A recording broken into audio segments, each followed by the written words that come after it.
welcome. Let's just jump into this. All right, so the topic of today is going to be basically why it's so hard to be a musician. And there's a couple of angles I'm going to take with this one. And, some people might, recognize some of the steps they're taking, might be giving them results, different results or whatever, that maybe they like, they don't like, whatever. The first thing I would think is why it's so hard to be like a musician, like make it big. I already did a topic of this, but if you don't make it big, you just quit playing music, that type of thing. Oh, I don't believe that for, that shouldn't be your number one thing. You know what I mean? To me, the music should be something you're passionate about, and you'd play for free. You know what I mean? But if you can make a living at it, that'd be awesome. And it's not easy to do. And there's really, for most musicians, the only real option they have is playing live. That's about the only real option you have. And even at that, depending on where you live, like if you're a guy like me that lives in the middle of nowhere, you don't get a lot of options of places to play. You have to go to the city to book places. And a lot of places in the city, well, the problem you have is it's not even a competition issue. It's just that there's an over, and this is probably the number one thing that plagues musicians, is that there's so damn many of us. If you look at, the world population, about 8 billion people, probably 1 in 5 is a musician or something like that, right? Now, if we're talking rock bands and metal bands and pop bands and whatever, maybe it's a lot less, but it's still a god awful lot of people, right? And it's not that you're competing with every other single musician, you know, really, you're not really even competing with other musicians. Maybe some of the people on like the top 40 charts, yeah, they're competing in that way, but you're not really ever competing with other musicians. And I know a lot of people think you are. It's like, well, my band has to be better than this band to make it big, but it doesn't work like that. All you have to really do is write good songs. People will listen. And it's, back in the 80s and early 90s and stuff like that, well, mainly in the 80s, is it was the fanaticism of guitar players trying to outdo each other with, like who's the fastest player, and it got to the point where of a point of no return of ridiculousness, where it's just like if you couldn't shred a gazillion notes a second, you were not considered a good guitar player. But it didn't really matter to the common non-musician where at all. Like it really didn't. What mattered was, did you play, good music?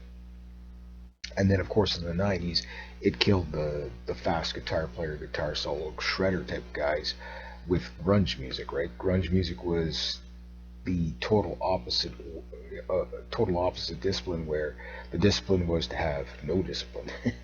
You know what I mean? Not all the grunge music was bad. Of course, the songs were actually, many of them were really, really good. They were a lot more straightforward, a lot simpler, but it was the songs themselves that made it debunk or dethrone the shredder metal guitar player, because people had maybe had their fill of like shred metal, that kind of thing, but they probably also, it was just the songs were more catchy from the grunge stuff. uh, to me, I always looked at it like, well, it's kind of like pop music. It's, you enjoy it because it's simple and it's easy to digest, uh, so to speak. But I never really liked it, in the sense of playing it, from the point of view of trying to like show your talents, because it was all three chord rock at the end of the day. It was just uh, it was just less like grunge. To me, was basically very similar to punk, and punk was very, like there was rock and roll, and then there was punk rock, and punk rock was just really loud rock and roll, and then you would say grunge was kind of like the downer version of the punk. You know what I mean? Although it was, some of it was pretty, like the Green Day stuff was pretty lively, the Nirvana stuff was pretty lively, but some of it was kind of really slowed down, mellow. Wasn't really it definitely wasn't speed metal, right? But you still had your speed metal guys that were hanging on. It's just they never got the radio play, and that was one big thing that happened with the grunge scene was that you got radio play. You know what I mean? Like the grunge guys got radio play. The metal Metallica guys didn't until Metallica did the Black album. Like you couldn't get anything that heavy on the radio on it. Like you couldn't get like Anthrax or Sepultura or Testament or uh, what you call it, Slayer. You couldn't get that on the radio pretty much anywhere. Just number one, usually the content was too uh, not suitable for radio play. We'll just leave it at that. And or it was just you just couldn't find a venue for it, right? And grunge found a venue where it was mellowed out enough, even lyrically, for the most part, that it was safe to play. So radio stations could get along with it, right? They could showcase it to the world. And the thing about grunge, and this is probably one of the biggest problems we ran into, is anybody could play grunge. You know what I mean? Like the whole Nevermind album, whatever, from Nirvana, they purposely detuned the guitars ever so slightly just to make it sound more like a garage band, right? And although the songs were what they were, you either liked them or you didn't, or somewhere in between. I was always somewhere in between where it's like, we the bands I was in at the time, we'd play like Smells Like Teen Spirit and stuff like that, and the audience would just really get into it because it was just a really straightforward song, but it wasn't really like it was fun to play, but it wasn't challenging to play. You know what I mean? So that stuff never really appealed to me. But again, if you're on stage, you're probably having fun anyway. And the thing is that a lot of people didn't have to have long hair anymore to be in a metal band or a rock band or particularly a grunge band, right? Heck, you didn't even have to shower if you were in a grunge band. You know what I mean? All the cliches aside, the point is that anybody could do it, and that I think probably I know more technically advanced guitar players would probably disagree with this, but actually it probably opened up guitar to way more people, and bass and drums and whatever, because it didn't require that technical ability anymore. You know what I mean? Like, just if you could pound out 3 chord rock, and maybe if you knew 6 chords, you could write a grunge song. Like 3 chords for the chorus, 3 chords for the verse. Verse, chorus, verse, chorus, that kind of thing, right? And 2 string guitar solos, more than fine, right? If you had a guitar solo at all. And especially when you looked at especially radio play, not just in the 90s but even before, guitar solos almost all the time were cut out of the song anyway, or extremely shortened, right? For radio play, they'd always, because they could get a better deal playing the song if they don't play the whole song, right? They didn't have to pay as much the royalties or whatever. And so if you were going to cut a part out of the song, it was usually going to be the guitar solo, and never mind about a bass solo. You know what I mean? There was going to be no bass solo whatsoever. But the thing is it got a lot of people playing, and that is a good thing. The downside is there were so many people playing that it was just like in the 90s. The bands, just exploded. 80s and 90s, like, bands just exploded. It was like almost everybody you knew was in a band doing something, and better bands than others, whatever. But it was almost so overabundant that, like, if you wanted to play somewhere, like the city of Ottawa, the capital of Canada, when I lived there, it was like you would book a place that would book live bands, and when you'd book it, it'd be like, a lot of times it would be like you'd have to wait because there would be 50 other bands already booked, and you still run across those problems today, because again, all the bars that actually pay well get the top bands, and not just anybody can go there, right? So those places are hard enough to crack as it is. A lot of times you have to know somebody well enough in there that they'll actually get you, but you have to be good. Like you have to be really good, or else they're just not. I mean, if they're paying a band $3,000 a night or 3,500 or whatever, um, $1,800 a night, whatever, you better believe you got to be good, because if you're a hack, like, number one, they're going to be really pissed. You're never going to. Not only are you ever going to probably work at that bar, but that bar owner's probably going to tell all the other big bars, yeah, don't get these guys.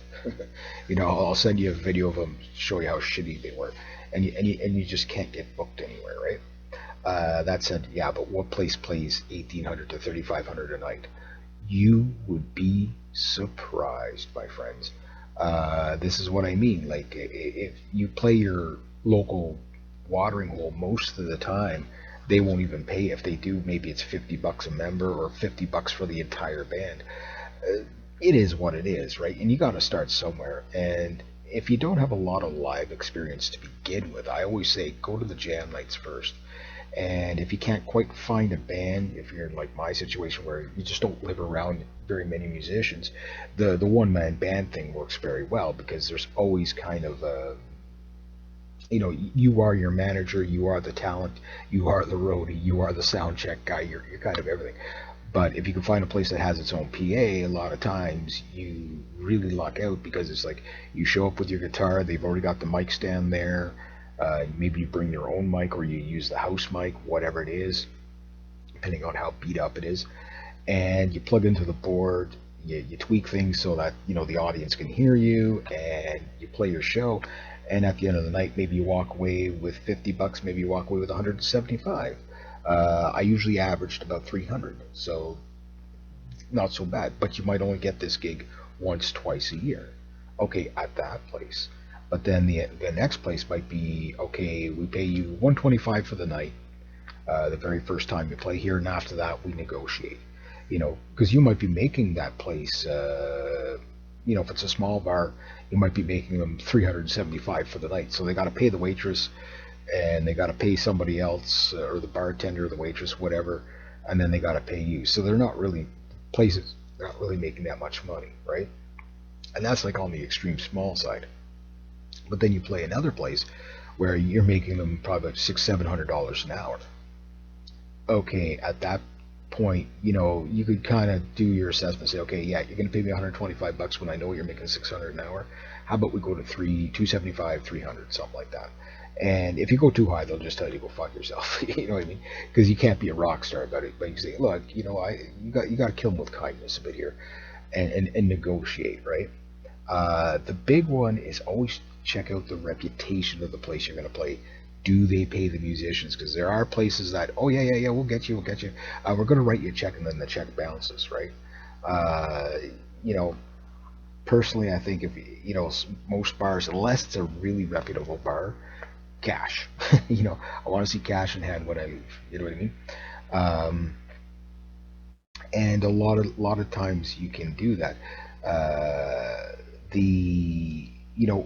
And the other thing is sort out who's going to pay you, because sometimes it's not they're not going to pay you. It's just, okay, the bartender guy or the owner of the bar or whatever is busy. He's nowhere to be seen. He's somewhere around, but he's nowhere to be seen. And it's like, okay, it's 2 o'clock in the morning. Everything's shutting down, and the waitress, you're like, okay, well, who's going to pay me? Just, I don't know. The waitress that was supposed to pay you is off on her break or something like that, and so now you're freaking out, who's going to pay me, right? So work that out. Say, okay, well, if you're not here, does she pay me? Let her know, or him, or whoever's behind the bar. Say, okay, it's the end of the night. Okay, yeah, wait about 20 minutes, I got to cash out, and then I'll pay you. Okay, fine. Something like that. And you will get things like that too. But work those details out. Yeah, you can find good playing places. Just don't expect to play there every night. Like you might get a place that plays really well, but it might take you a year to even get that gig. But if you set yourself up a circuit, and that's what we used to do back in the day.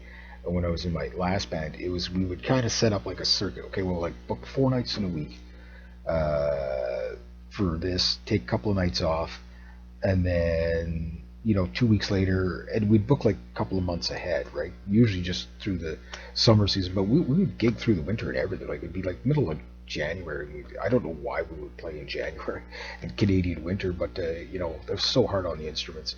But we would do that too, and it was a hustle. Like again, the average, we were averaging probably about 35 to 40 bucks a piece, but there were some nights we'd depending on which band it was in, like, so there was a couple of nights where we got paid 600 for the night, you know and when we would get paid like that, he'd be like, okay, yeah, well, we'd like to come back again. And the bartender would be like, or the owner would be like, yeah, okay, well, let's see, we'll get you back in 6 months, because they got other people or whatever coming in. And you'd get a lot of that too. But at least if you knew you could play there every 6 months, it's, 600 bucks divided by XYZ amount of band members. And if you're a one man band, maybe it's only 300 bucks, but you still get a bigger chunk, right? Um, the other thing was weddings. If you could play weddings, you could charge kind of whatever you want, but weddings are a very tricky thing. If the bride and groom will say, we want this kind of music, and that's what you are going to play, is that kind of music. Sometimes what ends up happening is, you get there and it's like the bride and groom want. I haven't played a wedding, but I've been to weddings, and it's like the band is playing what the bride and groom wants, but the rest of the guests absolutely hate the music. You know what I mean? So, and you'll always have. I've done wedding photography. Whether you're a band or a musician or a photographer, you will have that person that will guide you around, telling you what to do at the wedding. It's just a thing. You just kill them with kindness. It is what it is. Oh, did you take a picture of this? Oh, did you take a picture of that? In the case of the band, it's like, okay, you guys need to play this. Okay, do you know how to play this? And it's just like, no, that's not how it works. And it's always some little old lady that just kind of like trying to overmanage things, like the mother-in-law or whatever it is. You know what I mean? So that's the thing about weddings, is weddings are, you really got to be able to know what to play. A lot of times you got to play a lot of really safe stuff, 50s music, that kind of stuff, where it's enjoyable for everybody, but again, you're there mainly to make money. So you might, I mean, you probably still have fun with it, don't get me wrong. But if you're not, if you're a metal guy and you got to play, you know, a whole, like a night full of ballads, it could be kind of not your thing, you know what I mean? Not that I don't like playing ballads. I love playing a good ballad, sure, but not 3 hours of it. You know what I mean? That kind of thing. Yeah. So there's that. So another venue is proms. Now, proms. The good thing about proms is you got to play party music, which is usually a lot of fun. But again, if you're a metal guy, you're probably not going to be playing really heavy stuff at a prom. Uh, Especially nowadays, if you're an older guy like me, Gen X, like the younger crowd don't listen to the same stuff you do. You know what I mean? So they may or may not like what you're playing. So you can go to the proms. Proms can pay good money. I used to know a guy that's all he did was proms, him and his band, and proms and weddings, and it was like 1,200 a night, 1,500 a night, whatever, $400, 250 a case of beer. you know like, so it went over all over the map kind of price wise, but they would get like 3 or 4 really good paying gigs a year. Again, like that stuff you have to kind of hustle for me. Bars kind of work fairly well because they're kind of a no-brainer, and you can usually kind of tell exactly what to get away with at the bar a lot easier. And plus, you can look at it as repeat business. You know what I mean? So it is hard to get yourself booked somewhere. I've been trying a few places, and you'll get a lot of, yeah. Oh, we'd love to have you, whatever. But there never seems to be an available date for you. And this is very common with places that are really cliquey, meaning they get bands in there, but they always get like the same bands or like a very small circuit of bands that can play there. So don't spend too much time. If you ask to play a place and you come out of there without a date and time, don't don't wait on them to call you. You know what I mean? Like never wait on them to call you. If they need you, they'll be like, okay, oh, you want to be a fill-in band? Okay, well, we'll call you. I wouldn't do that, and I'll tell you why. Because they're gonna call you when you're booked for somewhere else, and that happened to me before, and it was just like, then it's like, oh, okay, well, these guys weren't serious, and then they never call you again. I'm more of book the gig or don't book the gig. You know what I mean? It just seems to save you a lot of headaches, especially if it is a place you do want to play. Now, the best place to play, if you can get them, I've played very few of them, but I've always enjoyed them the most. But like festivals, festivals is where you get the really cool stages and stuff. And also with festivals, usually a lot of times it's hit and miss what you'll get paid. If it's a big festival, like if you're lucky enough and you're in Ottawa and you could play the Blues Fest, you can make a lot of money. I know a lot of guys, they don't play the Blues Fest, but they play during the Blues Fest as street buskers, and they make a killing doing that. Mind you, street buskers is hit and miss as well. You really got to be bringing something that people are going to be willing to throw money at you. But when you have a million people walking around, or give or take, your odds are pretty good if you're in a good location. So same thing, got to get the location, get the permit. Permit I think was like about $90 back in the day. So you'd probably make that back well within a day or two, and then throughout the week you might make a few $100, you might make a few thousand. You never know. Buskers festivals, there's another place to play.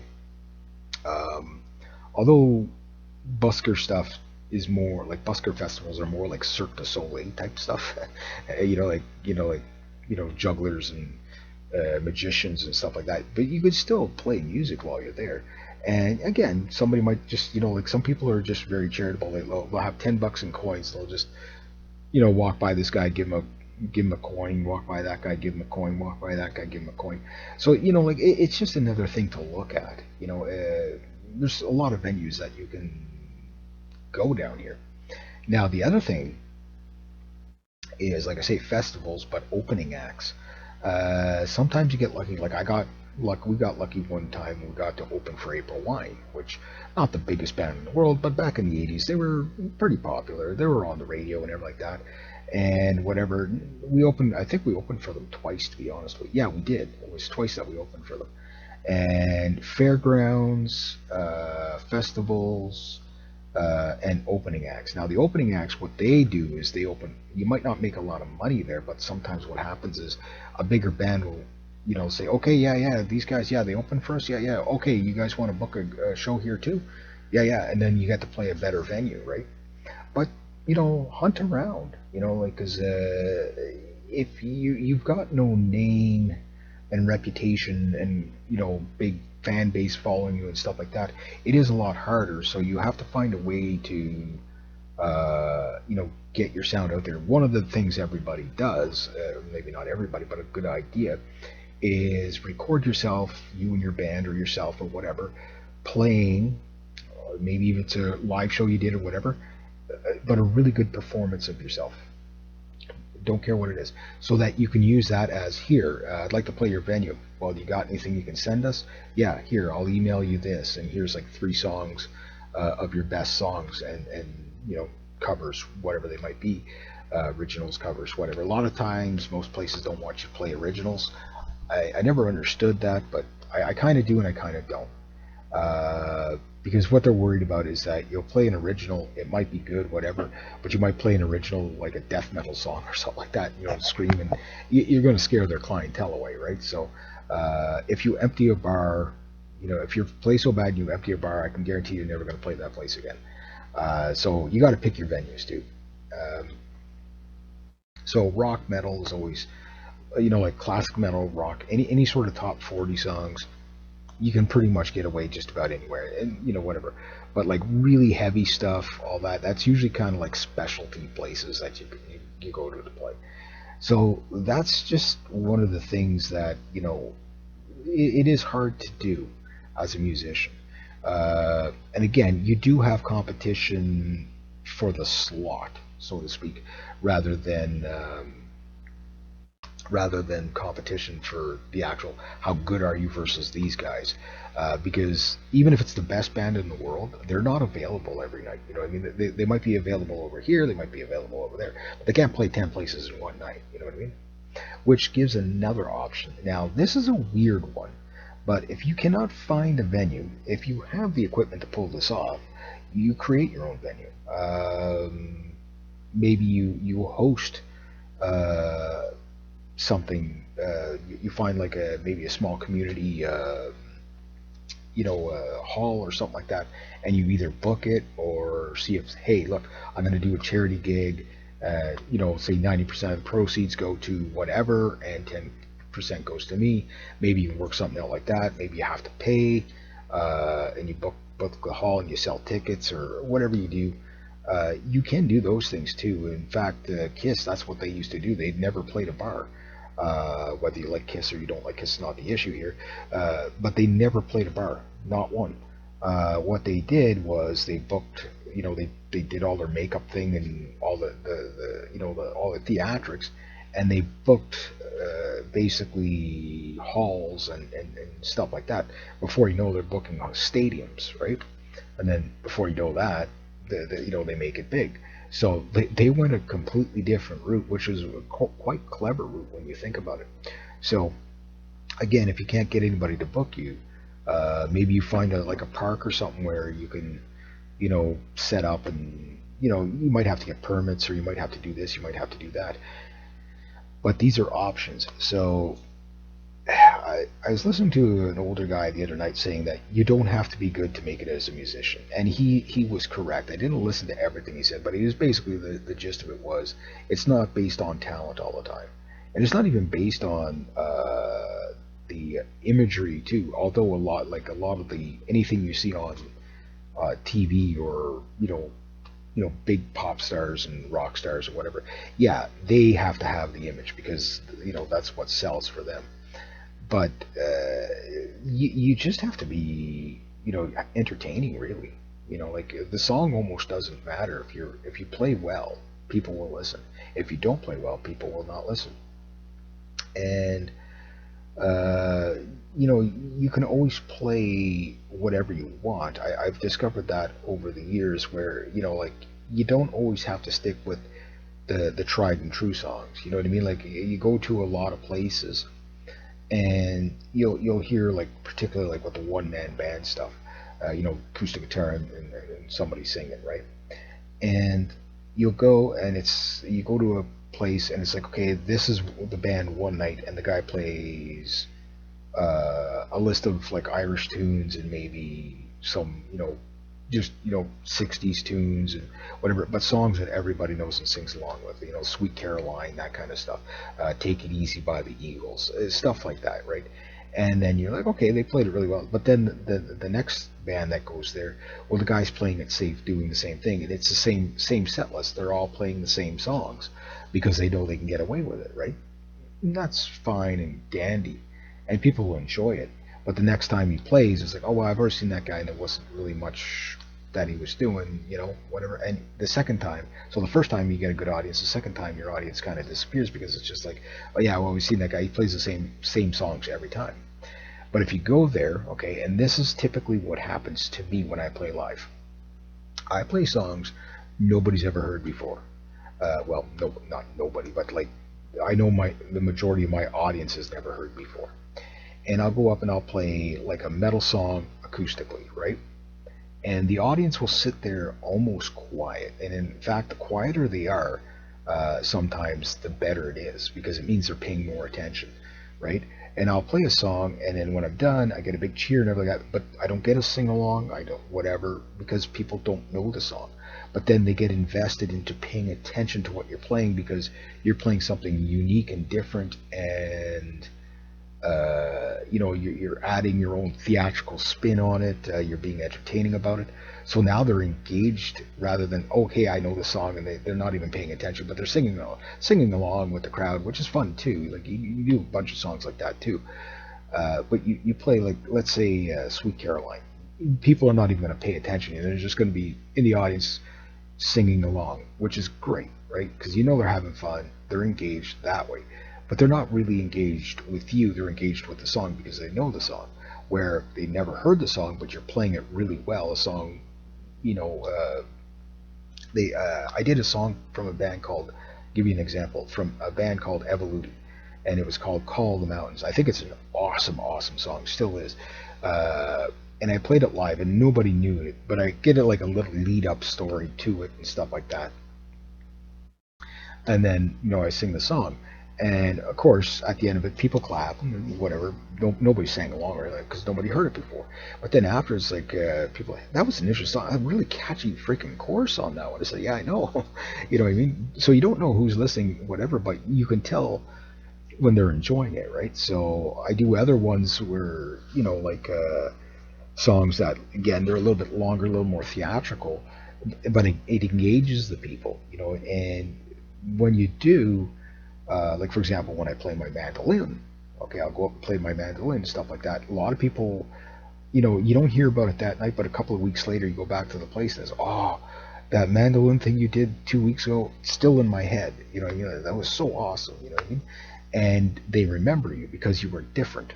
You know what I mean? And different meaning you entertained them in a way that wasn't just the same old, here's the next, Beatles song that this guy's been playing for like 55 years. You know what I mean? And nothing wrong with that, but it's just like, okay, yeah, well, this guy played the Beatles song.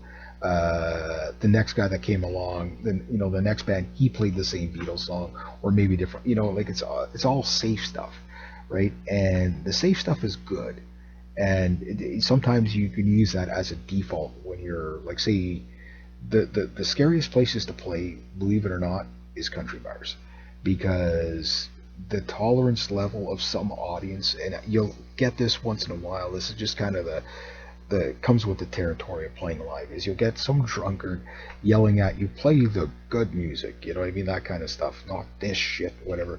Play the good oldies, from 1952, you know what I mean. They want that, right? And you can throw them a couple of whatever, but it is what it is. Again, this is where knowing your venue helps out. Like if you're going to play a place where you're playing, modern rock, and modern rock meaning like 1980s and newer, when the audience prefers like 1964 and before. You know what I mean? Like you're getting less of that, but like because as people age or whatever, different generation comes in, but you got to kind of size it up. So if you're playing in a place that's really a country bar, and you booked it just because you want to book a place, but you're playing pop rock, whatever. Even if you play really well, like nobody will probably boo you or whatever, but you're probably not going to get booked back there again because you're not the right tool to the job, so to speak. And playing what they want to, the normal audience plays. Like for example, there was a place called the Lone Star in Ottawa. It's now called what's it called now? Anyway, these are country bars, and you walk in there, they have a dress code, everything like that. There's like when they book a band there, and I remember talking to the bartender because I used to live really close to it, so basically across the street. So I'd go there all the time, and I liked it because it was really easy to stagger home from. You know what I mean? And I'd go there, and you couldn't wear tennis shoes. You had to have either dress shoes or cowboy boots, right? No work boots were allowed, but you did let you wear cowboy boots. It's like, yeah, we can't let these construction worker type guys come in here because they got steel toes on. They'll kick the shit out of somebody with steel toes, right? But you can wear your cowboy boots though. So again, hey, a dress code's a dress code, right? I'm like, yeah, I'd rather deal with the guy with the steel toes. You know what I mean? Get gouged, freaking disemboweled by fucking cowboy boots. Anyway, that doesn't matter. But anyway, the thing is I remember talking about, to the bartender, and he was pretty up there with the management and stuff like that. And he was there all the time, and I said, what does it take to play a place like this? He goes, well, you have to be country. He goes, you can be new country, you can be old country, and we're talking 90s, so like Billy Ray Cyrus, Travis Tritt. You could be like that, or Waylon Jennings. You know, you could be like that, or Willie Nelson, or anything. They would let you away with Johnny Cash just because Johnny Cash can do whatever Johnny Cash wants, right? So you can do the Johnny Cash stuff, no problem. Whatever. But if you wanted to play like the Offspring, yeah, you weren't allowed to do that kind of stuff there, or they'd never get you back again. Now, mind you, this place paid like crazy because the money that was floating around this bar was like every drink, like except the beer was cheap. The beer was actually cheap, but the freaking like any of the mixed drinks were like $10 a drink. It was, and this is back in the '90s, you know what I mean? But it was just one of those places. There was line dancing and all that. It was a really cool bar, it was a real Tex-Mex kind of bar, right? And it was great. But and some of the bands that were in there, man, they were like top notch, like all the way from Nashville kind of stuff, right? And it's like, like when you listen to them, it's like these guys were flawless on stage, flawless, and you knew they were professional musicians, so they were getting paid professional musician prices. But that's what you would have to contend with. So just playing a couple of Eagle, they would let you away with the Eagles, stuff like that, playing that kind of stuff. But you couldn't just do the three chord stuff like that. You had to be able to do what they call chicken picking. Like you had to be an impressive musician. So Marty Stewart, yeah, if you could play like Marty Stewart, you could play there. Which Marty Stewart, if you don't know what he is, basically he's a guitar player too, but he's a mandolin player like Bill Monroe, who basically these guys are like shredders, but for the mandolin. Like they're country blues grass guys, right? But they're like master class the way they play. If you listen to these guys play, even if you're not into that genre of music, they're impressive to listen to. And if you can't play like that, then you're probably not gonna do well on it. You're never gonna come back there again. You know what I mean? I'm not saying everybody had to be like super, super, super talented, but there was not only was there a dress code, but there was an expectation of quality of the music. Um, you know what I mean? To be able to, like I can imagine now they probably play like bro country there and stuff like that, which is kind of like a low brow step down from what it was. But whatever. If it gets you in the door, it gets you in the door, right? So, bro country is kind of funny.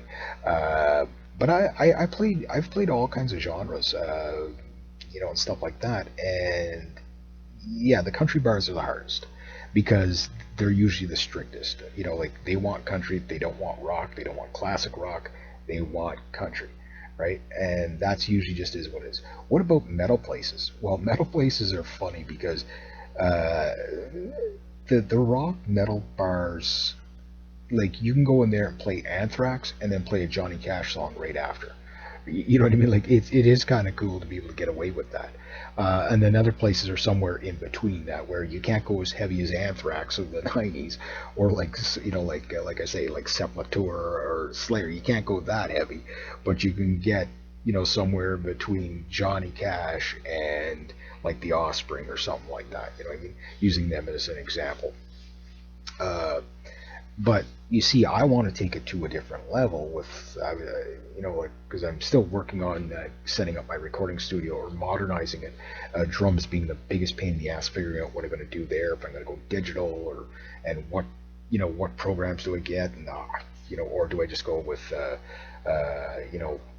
electric drums, and which ones do I get, and, whatever. But either way, the type of sound I want to go for is more like a Nightwish kind of sound, like that kind of, maybe not fully to that extent where you're playing along with backing tracks and stuff along like that. Although that is very cool, I tend to like to be a little bit more raw with the music, but I would like to, like even Devin Townsend kind of quality, where but only with the members that are standing on the stage, no backing tracks. So you would have lots of vocals between metal and operatic kind of vocals, and then you would have, obviously my 8-string guitar and stuff like that, heavy guitar sounds and stuff like that. That's what I want to do. But to find musicians that do that, again, metal musicians are all over the place, and they're just guitar players. You can find a jazz bass player if you find a bass player, he's probably going to be a funk jazz bass player or a rock player. Finding a metal player, they're there, but it's just that they're really hard to locate. But if you can find yourself a decent bunch of people to join a band with, you can make the magic happen. But it's hard when the biggest thing that's hard for the musicians is getting people to be able to, especially like for teenagers, no problem because whatever. But like once you start adulting, it's like people have to go to work, they have families, they have other obligations, so they can't always spend all the quality time that is needed to produce a good sounding band. You know what I mean? A good sounding band doesn't just happen. Like even with experienced, like extremely experienced musicians, like you can grab Ingve and I don't know, Jaco Pastorius and the bass player and Neil Peart and throw them together. Yeah, they're probably going to sound pretty darn good because each one is a master of their craft. But it's going to take them a couple of months probably to sound phenomenal. You know what I mean? Working together, and that's what's really hard for musicians is getting the time. You know, where it's either you spend all the time in the garage and you're never ready for the gig, so you spend like 6 8 months practicing and you do like one gig, or it's like you spend 3 days practicing and 8 months touring. That's kind of more the way we did it, and both are bad. Both are bad. You need to kind of, you don't want to be playing songs on stage until not till you get it right, but till you can't get it wrong. And I still make this mistake still to this day, even with the jam night stuff, where I go on stage and it's like, okay, I learned the song last week, and I go up and say, I think I know the lyrics well enough, and I'll miss a lyric or something like that, just because it's not ingrained. Where what I'm finding now is like, okay, the song I want to play this week on stage, whenever whenever the stuff, the season resumes, I probably have to have started, even if it's a simple song, I probably have had to just nail it. I probably have had to play it probably about 8 weeks before, minimum, before it's just like when you go up on stage, like you like your muscle memory takes over, right? And that's the kind of performances I want. And when I do that, the audience responds to that, right? So if you do that as a band, trust me, the audience respond to that, and if the audience responds to that, chances are you'll get booked there again and you'll make money that way. Now you'll probably notice I didn't talk a lot about record deals and promotion and selling online. So that one of the things about that is, yes, you can make money online. In fact, you can make insane amount of money online as a musician.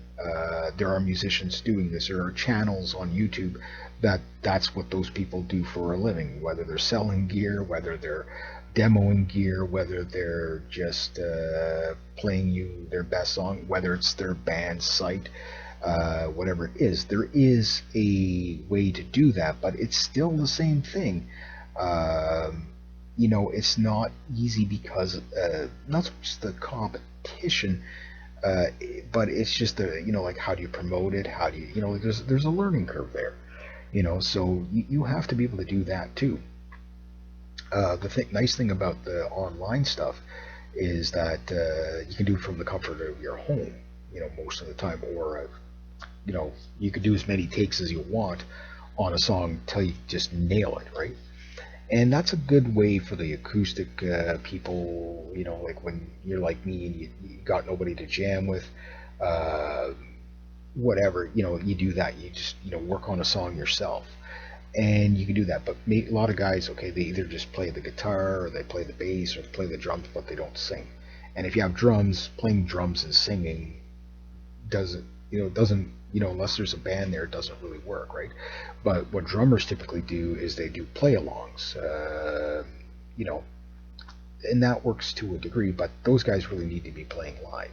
The bass players, they do some sort of groovy thing, whatever. The guitar players, and keyboard players, they get the kind of whatever they want to do, because you can sing and play the keyboards or piano at the same time. You can sing and play the guitar at the same time, and it's like the guitar will stand on its own, the keyboards and piano will stand on its own. The bass doesn't always stand on its own. It's just not that instrument, right? Although some people are quite unique and can find a way to pull it off. Drums, again, usually you're not going to sit there and sing and play to the drums, right? Although, again, there are people that can pull it off. Now, there are guys that will perform only with drums, and this is when I saw this, I thought, how original this is they get sampling machines, right? And they play basically a beat. They record it and they loop it so that it keeps playing, and then they do stuff over it. And they will actually do this live in front of an audience, and that's the only instrument on the stage is their drums and their sampling machines, and they can do all kinds of, like it's a different show, so they're not doing cover tunes. They're doing usually all kinds like ambient guitar stuff. That's again, if you can't play and sing, but you can play really well, the ambient guitar, just search ambient guitar, you'll see what I mean. Like there's guys that do that. So there's a venue for that too. That means you can go, stand on a street corner with your busking pass and plug in your guitar and just start doing like some ambient reverby slide thing, and maybe you make money that way. But like anything, could you get booked into a place? Maybe not. A lot of guys, what they do is they go, keep it low tech kind of work, no matter what kind of thing, and they go buy a classical guitar and they just play classical music. No singing required. You can play, and they play classical pieces that don't require extreme abilities to do. And they might play a restaurant, they might play a wedding, they might play a street corner, they might play whatever. They might play a cruise ship. And there's a friend of mine, well, actually that little clip you see me jamming with that band called the Blind Pig Patrons, the guitar player, his cousin plays on it. That's what he does. He plays flamenco guitar on cruise ships. Sometimes he has, the whole bossa nova kind of thing going, and they got the tongos and the bongos and the steel drums and kettle drums or whatever, and a bunch of other instruments. Or sometimes it's just him. And this guy makes like something like $3,000-4,000 a week doing this. I'm pretty sure he probably has a pretty extravagant classical guitar. But you can see, like, there are ways to do this, and none of it is easy. None of it is easy with no experience of doing it. But the real thing that most musicians have the struggle with is asking questions. Yeah, going into a bar and say, hey, do you guys do live music? Yes or no? Yeah, well, who do you contact? You guys pay? And a lot of times you just talk to the bartender. Most of the time they're happy to, oh, yeah, we're always looking for people, blah, blah, blah. Other times, nah, well, we've tried bands, they're too expensive, we don't make any money off of it, blah, blah, blah. But then right? Then you can move on. So that's how I do it. You talk to the owners, and again, unless you walk out of there, you don't want to be pressuring or whatever, but you say, well, what does it take to book a gig here? When would a time be available, if there would be one? Stuff like that. What would you like to see? Because obviously they'd probably want to hear from you before they book you, right? So you just kind of come up with generic questions like that, just to kind of lead yourself to that. Now, again, about the making it big with the record labels and stuff like that, most of the YouTube, say like Nuclear Blast Records or AFM Records and stuff like that, when you go on their website, and it's probably not just them, Capitol Records, you name them all, they'll probably all do this, is they have a spot where they'll show you all the artists that they have. It might be a few artists, it might be a couple of hundred artists, whatever it's going to be, doesn't matter. And they might have an area where send us your demo, and send us your band's demo, and there might be a criteria saying we do not accept solo artists. Basically, okay, you're a guitar player here, I want to send you my demo, and it's just you playing guitar. They don't want that. They want a full, complete, produced, processed, fully mixed down track from your band, right? And if they like it, they get back to you. If they don't like it, you never hear from them. That's one way to do, but that's really hit and miss of discovery, but it's a venue that if you do get it, then you're in a whole new league of being a musician.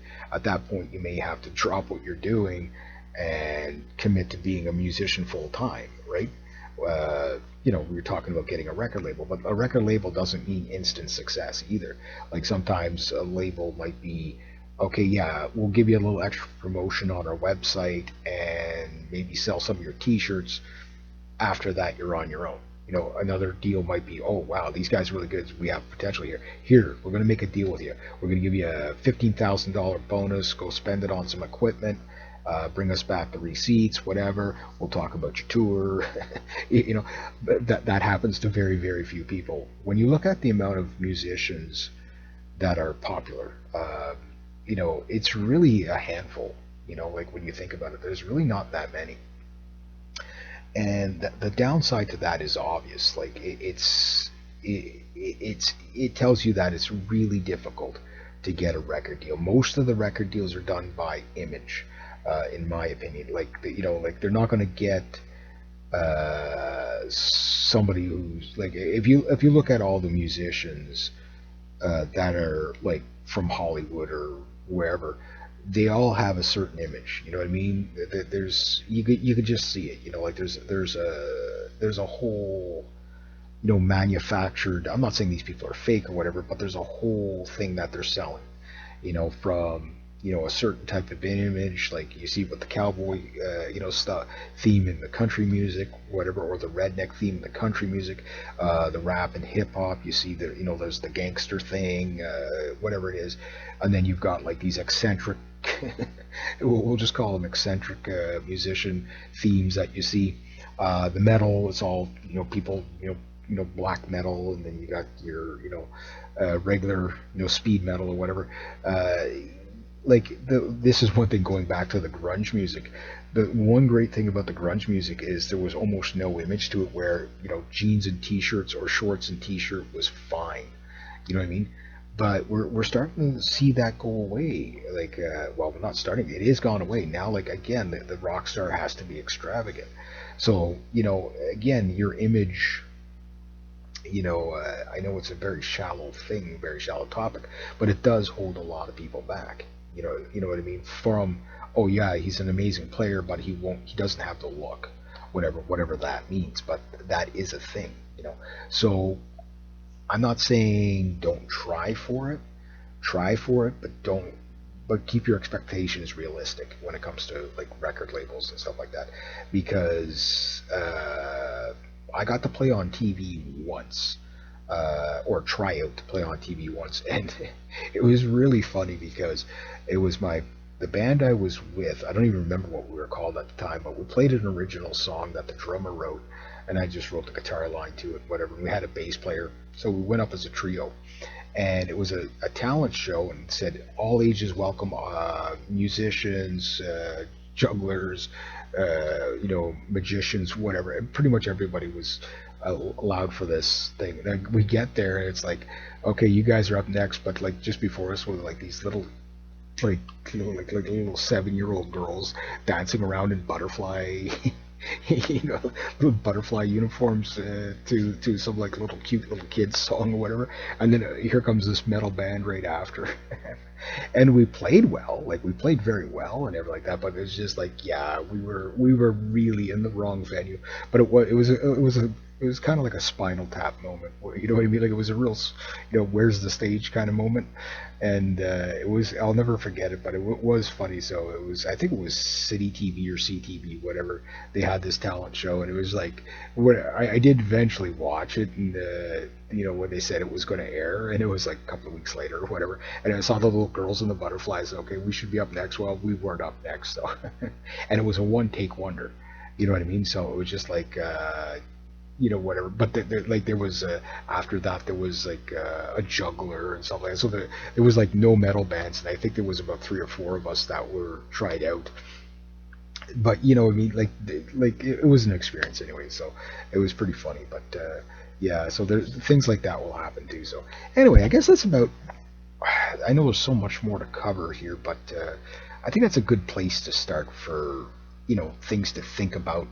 Like how to, kind of break out of that mold, and maybe possibly make a living at it, or even if not a living, a hobby, but just to, for some people, playing on stage free is not an issue. But the way I look at it, as long as you're playing, but it's nice if you can actually, kind of substitute the musician habit, because it is quite expensive, the gear and stuff like that. But I would, if I have one last thing of advice to say, is, the music is, you should be doing it because you love doing it. And if it's too complicated to make a living at it, still play. You know what I mean? A lot of people give up just because of this, like, they get frustrated because they don't get the fame they want and stuff like that.